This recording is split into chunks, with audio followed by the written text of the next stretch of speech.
What's good, Ken Ganda? It's your boy O'Shea Duke Jackson. Back at it again here on the Ken Ganda YouTube channel. And I'm so glad you're here. Make sure that you like, comment, and subscribe, hit the bell. But today we have a real strong brother in the Pan-African social media community.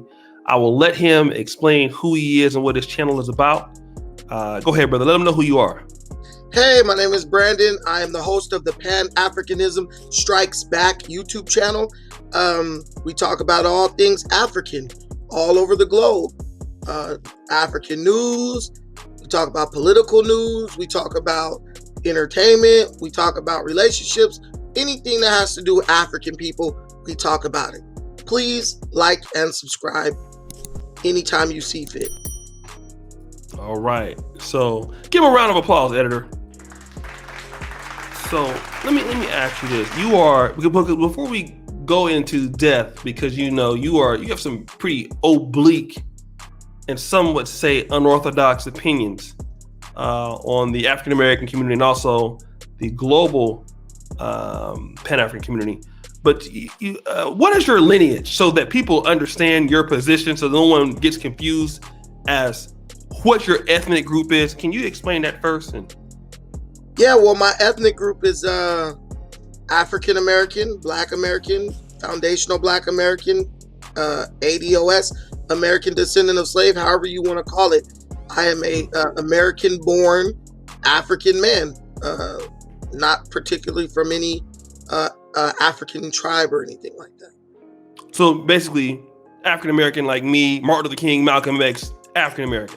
Yes, more Okay. African American than Malcolm X. His parents were Caribbean. Oh, that's true. That's true. Okay, one of them was, yeah, it's true. So then let me ask you this then. What about how did you even get interested in, coming from, because you're from California, Long Beach? How did you end up adopting the Pan-African mindset that you have today? Before we get into the topic. Oh man, Dr. Amos Wilson, he had the greatest impact on me adopting the Pan-African mindset, and through him, I began to study more about Marcus Garvey. Had heard about Garvey, knew about the Black Star Line, but really never got in depth or did the research when it came to Garvey. So when I started studying Garvey, I mean, you can't study Garvey and not become a Pan-Africanist. And when I learned that all the movements that Black people had, whether it's the Nation of Islam or even the Hebrew Israelites, even, so many movements, they stem from Marcus Garvey. And Marcus Garvey was inspired by Booker T. Washington. Actually came to the States wanting to meet Booker T. Washington, but Booker T. Washington died before he had the chance to meet him. So, I mean, when you see the connection between Garvey, NOI, Booker T. Washington, and even Black Panther movement, I mean, it's the only ideology for our people.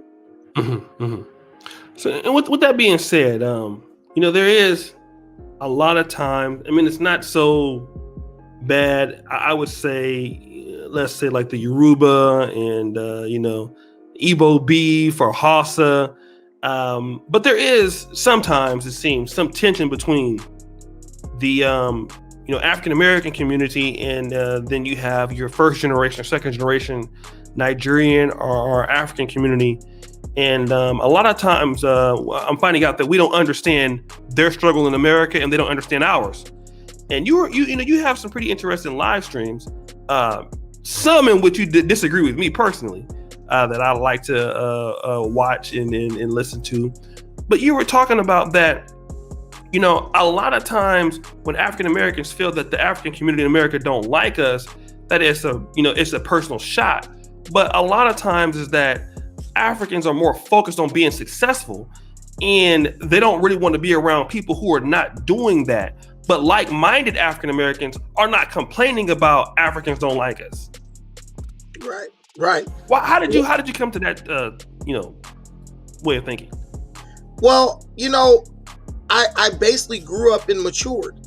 As I got older, I started to be more motivated behind accomplishing, setting and reaching goals. And when you set goals and you work hard to reach those goals, it really gives you an insight into the mindset of other ethnic groups, right? See, when we were young, we go party, have fun. In the Black American community, entertainment and having fun is established as the priority, right? That trumps everything else. So we would look at an Asian or an Arab, right?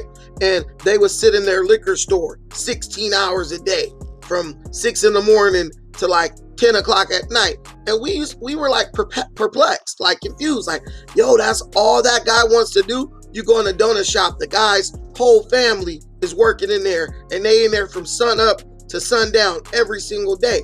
And we used to kind of like laugh at that, like, yo, they spending their whole life in that donut shop. But once you get older and you start to set goals for yourself and you get to the point where you will do anything to reach your goals, as we mature, we understand those people more. And so as I matured, I began to understand Africans. When they, continental Africans, Caribbeans, when they would come to America, you know, sometimes, of course, we know they really don't show much interest in Black Americans. Not that they're rude to us or disrespectful, but they're not like breaking their neck to come up and shake our hand and, you know, participate in what we do and be a part of our, you know, our day-to-day lives. And some people might take offense to that. Mm-hmm. But me, I never really cared. But then when I got to the point where I was like setting goals and working hard to reach them, I was like, now I understand why like that Nigerian dude has like a full-time job during the day and is working security at night. Now I understand why that Jamaican guy has like 4 or 5 jobs. And that was like a running joke in the community about how many jobs Jamaican people would have. But you can live in color made fun of it back in the day. Exactly. Yeah. So like once I started wanting to have better things like buy a house or buy a car or put my daughter in private school, I started to understand why they operated the way they did, because if it don't make money, it don't make no sense. And so they'll reserve one day out of the week for partying and relaxing and having fun. But the other 6 days of the week, it's all work, no play. It's all money in, as Nipsey Hussle would say. So as I matured, and that led me to understand that a lot of the issues with Black Americans and a lot of the way we perceive how other people treat us is based in immaturity, not being of an adult mindset, even though we are at an adult age. Let me ask you, because you talk a lot about Pan-Africanism being the only answer for the Black world. I used to straddle the fence on that, and then I fully accepted that last year when I was actually stuck in Africa. But one of the things I hear that you talk about, you know, very adamantly on your channel is that a lot of times African Americans, when they complain about other immigrants in the world, they focus that vitriol towards not all African Americans, because you know you have some that are just open to it just as we are, but you know there's that disdain from a certain part of the African American community that just focuses just on Nigerian Americans or Congolese Americans or just the Caribbeans, and saying that these guys are taking away our opportunities. I know that can be fueled by some of the ADS or FBA rhetoric, things like that. And you talk about it all the time. Like, why do you have so much smoke for these people and you don't have it for these other immigrant communities? Why did you bring that up? Well, there's an age-old adage: he who giveth can also taketh away. So when Black Americans have this vitriol or this anger towards immigrants, and they talk about how like Black immigrants are taking their opportunities and all that, first of all, the only person who could take an opportunity away from you is either you yourself or the person who gave you that opportunity. You will be hard pressed to find a Black American who can ever say, yo, I lost out on this job to a Black immigrant, to an African or Caribbean immigrant. You will be hard pressed to find an African American who can say, yo, this Caribbean immigrant or African immigrant fired me today. Or the Caribbean immigrants at my job ganged up on me, lied on me to the boss, and got me fired. You never find that. So No. when you talk about them taking our opportunities, first of all, they make up such a small percentage of the immigrants in the United States. Primarily, our immigrants are Hispanic, coming from South America or Mexico. So they don't really have a power base that can impact you. They don't have a lot of people who are registered voters. The ones who can vote aren't registered and they don't vote. Whereas you have other immigrant groups, Asians, Mexicans, all those type of people who not only came into your communities, right, and took over your businesses and your means of production, but they also purposely work against your best interest every single day of the year, 365 days. So you have a long list of immigrants to go through before you get to African or Caribbean immigrants. And once you get to them, you will be hard pressed to prove or present evidence of this idea that they're either taking opportunities away from you or impeding you, keeping you from reaching the opportunities that you want. What's keeping African Americans from reaching the opportunities that they want, in your opinion? African Americans. We are our own worst enemy. We don't really like to be accountable. Whenever you try to hold an African American accountable, we go down into the victim mindset, which is part of it's really a part of the super ego, right? Where we just go into defense mode and we have to make an excuse or blame others for why we can't get to where we want to get.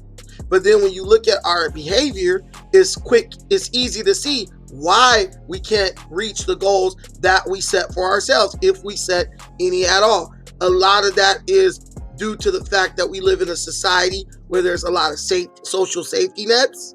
A lot of that has to do with slavery, where the dumber you acted, the less where parents encouraged their children to act dim-witted or dumb so that they wouldn't be sold off by the slave owner, right? Where brawn and physical performance was praised and valued over intellect. See, we get a lot out of the plantation.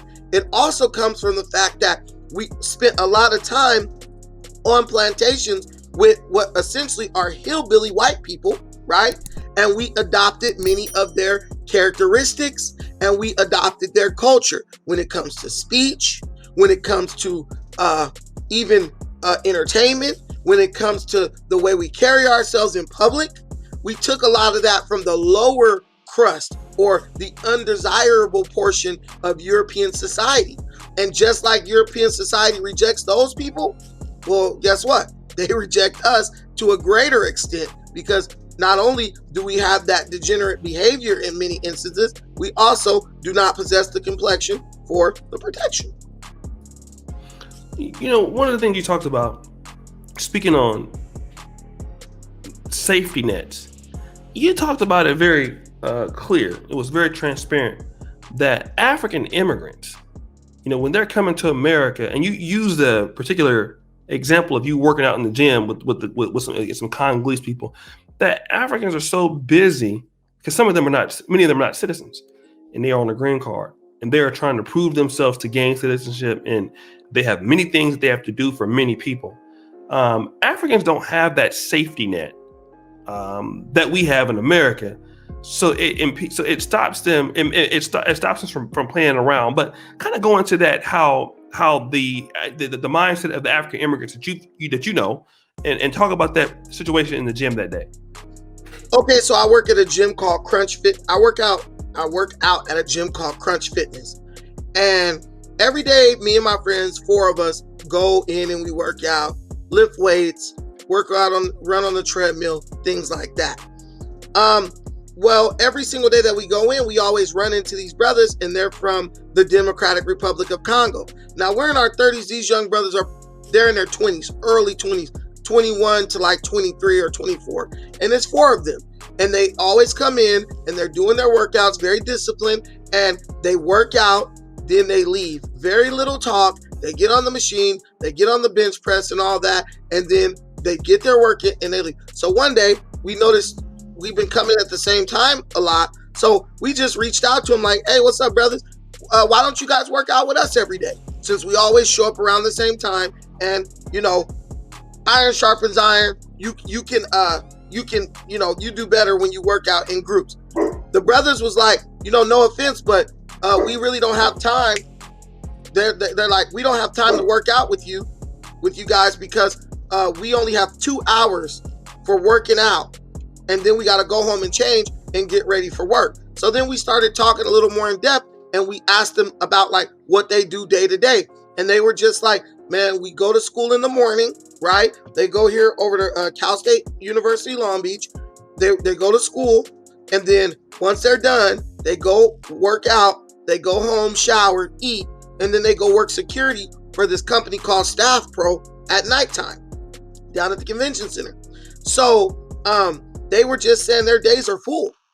And so we get in there and we work out, but we talk and listen to music and check out ladies and stuff. You know what you do at the gym. So we be in the gym sometimes 3 hours just on one workout. These brothers had something that they were trying to accomplish. They didn't have the same like leeway as we did, because they're probably here on like student visas. So they got to get their schooling done, and they're probably trying to hold down a job at the same time to help their people back at home. They got a sister at home. They got a brother at home. Their sister can't go get Section 8 housing and food stamps and AFDC cash payments, electronic benefits transfer, and live in a 3-bedroom apartment on Section 8 housing and have a baby Benz in somebody else's name.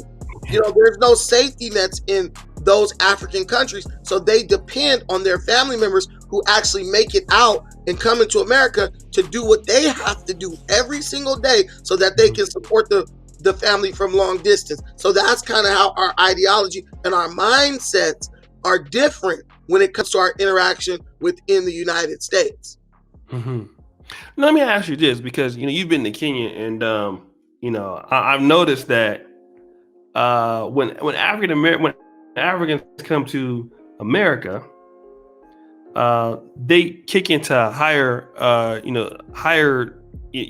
intensity level. But you see a lot of African Americans moving to Africa, and a lot of them are leaving. Now, I do understand that America has many enormous opportunities, and a lot more diversified. It's the biggest diversified economy in the world. But why are African Americans going to Africa and then they're leaving? And then Africans are coming into America and they're being more successful. Outside of obviously there being more financial opportunities, why else do you think that African Americans are not doing the same thing? Are African Americans not having that same intensity in Ghana and Tanzania and Uganda as Africans are having in America? Well, a lot of it is mindset, O'Shea. Like a lot of people going to Africa, they're going for emotional reasons. They're going for metaphysical reasons. They kind of have this romanticized view of Africa. Oh, the spirits have led me here and I want to reconnect with the answer and all this type of stuff, this hocus pocus type stuff. So when you operate based on emotion, nothing can be sustained on emotion, period. It doesn't matter what you're doing. You might be able to do it for a little while, but if the motivation behind it is purely emotional, it cannot be sustained. So as soon as they experience adversity in the continent, guess what? Time to go back to the social safety net of America, right? So that's why you have people coming back. Also, we have the financial ability to do that, right? We can get on a plane, go to Africa. Oh, we didn't like the way this went, so let's hop on another plane and leave Africa back to the United States. Whereas Africans, when they go or when they leave Africa to come to America, emotions are, that is a decision void of emotion. When they come with an objective and a goal, and their entire family is looking at them saying, you're the one who got the opportunity, so you have to deliver. You have to hit this goal for your whole family. And so they come here and they're all about business. That's a very good breakdown. Let me talk about this, because you made an interesting point. You actually have a lot of good things to say on your stream, and you're an entertaining guy. I will say that for a moment, but you make a lot of sense.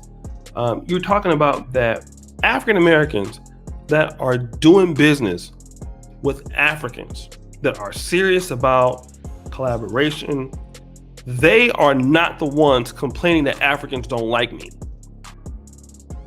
I mean, you're 100% right, and I stand behind what I said. You never hear highly motivated and driven, high value African Americans complaining about Africans not liking them or anybody else not liking them.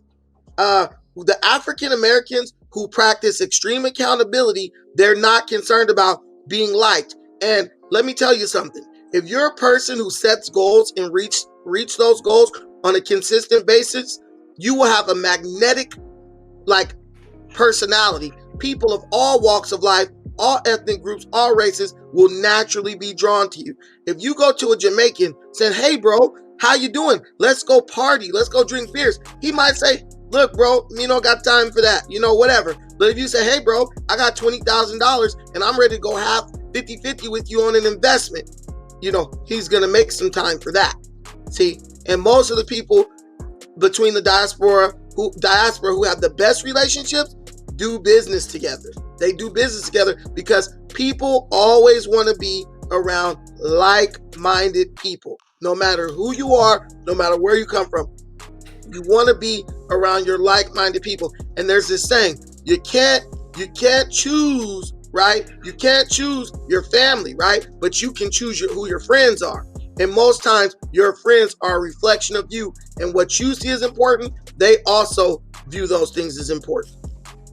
Mm-hmm. So let me ask you this, because we have many people. There's a guy that comes into your stream all the time. He actually comes over here, kind of FBA Nigel, and so you have those. And to be fair, over here he's not a very disrespectful commenter. I know he trolls you a lot, but you do have those people who feel like the African Americans simply should just not work with Africa, and you have some Africans that feel that same way, and they have that vantage point. But how has your life changed for collaborating with people in the African community in America and just abroad in Kenya? What have you been able to accomplish that you wouldn't be able to accomplish in the United States? Well, I did have a business in America, but the ease of doing business in America, it's not very easy. In America, you say you want to have a business, you have a lot of dream killers, you have a lot of naysayers, a lot of people who, just because they've never done something, they automatically judge you and say you can't do that because they never did it, right? You have a lot of people who never really accomplished any real goals, so they just can't share your vision. Whereas in Africa, it's an entrepreneurial society. Mostly everybody has some form of business because there's no safety net, social safety net, and the jobs and opportunities are not very prevalent. So you have to make a way out of no way in Africa. So you'll go and see a lady selling bananas on the side of the road or selling peanuts on the side of the road. Look, those people are entrepreneurs. They're in business for themselves. They're selling product and they're getting profits, and they're investing because they got to buy those products to go sell on the side of the road, right? Mm-hmm. So when you talk about starting a business in Africa, you will never hear the word "you can't do that." Quick story. I wanted to open a coffee shop in the city where I live, Long Beach. I went to a lady who owns a business in Long Beach downtown. It's called Shades of Africa. I said, "Hey, Renee, I want to open a coffee shop right next door to you. You have books in here. You have a library. People can come buy books from you. They come over to the coffee shop and read the books, enjoy a nice cup of Java, right?" This lady told me, "Why would you open up a coffee shop across the street from McDonald's, right? Why would you open up a coffee shop across the street from McDonald's? They sell coffee, right? Right there, dream killer. You come to Long Beach now, you'll see 3 coffee shops on one block. Coffee shops directly across the street from each other, competing, which is the beauty of capitalism, right? Competition. But she killed my dream. Now, when I talked to my friend in Kenya about opening up a liquor shop, you never heard him say, "Hey man, there's a liquor shop right around the corner from that unit. So why would you open a liquor shop around the corner from another liquor shop?" All he said was, "Bro, I'll go to the lawyer, see what paperwork we need to get it done.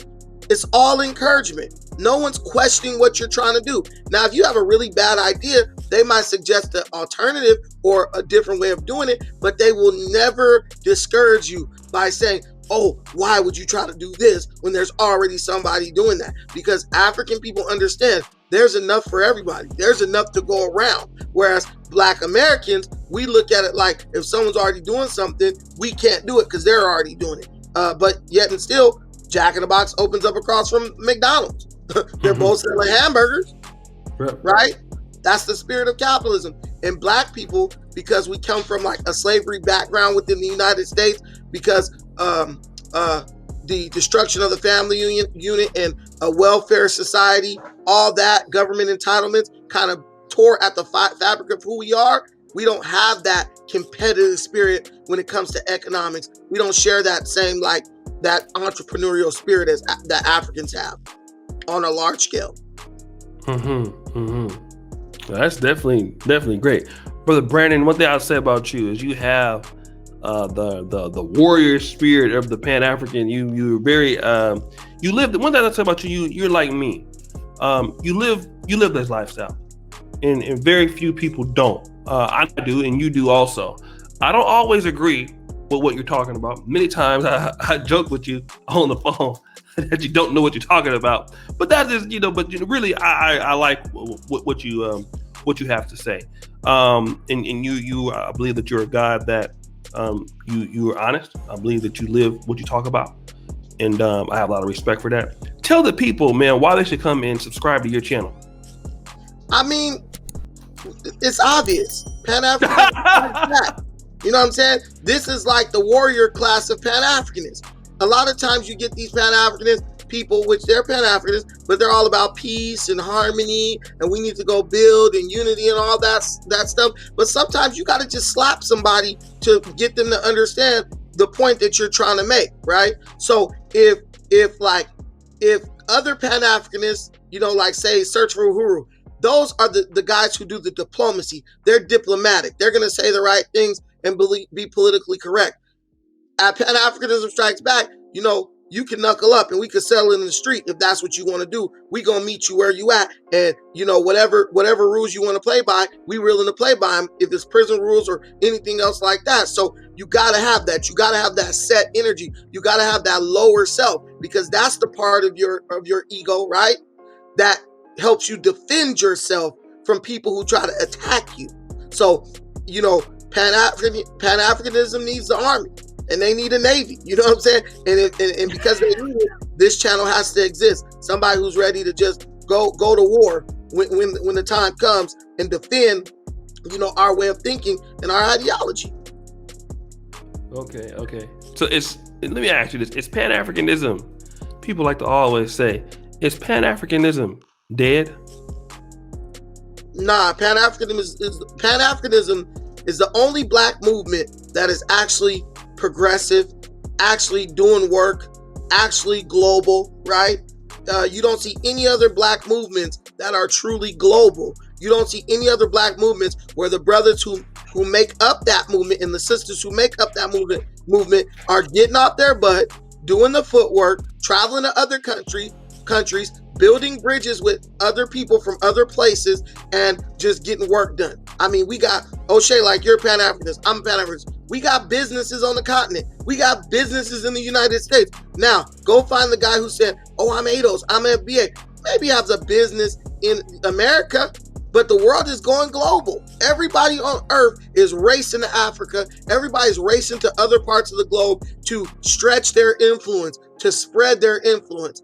Pan-Africanism is the only Black movement that is doing that currently, and that's why we know it's not dead. It's actually evolving in a good way, right, from what it once was, and we're here for it. We got time today, you know what I'm saying? So it doesn't matter what people say. We're gonna prove our point through action, not all this pointless talk. All right. Well, brother Brandon from Pan-Africanism Strikes Back always drops some gems. He has a daily show, and if he's talking, I'll play it back. He made one about me today, so I'm gonna take my time and see how he tried to, spank me and all that. But he's a good brother. You a baby. Hey, O'Shea, you a baby in this. Sometimes you gotta get spanked, bro. Now, if we come to what you talk about, you can school us, but on the Pan-African, we gotta take you through the, we gotta put you through the trials and tribulations, and just make sure you come out on the other end ready to represent. You know what I mean?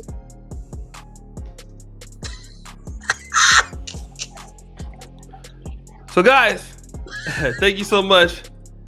Keep it real, King Ghana forever. We out.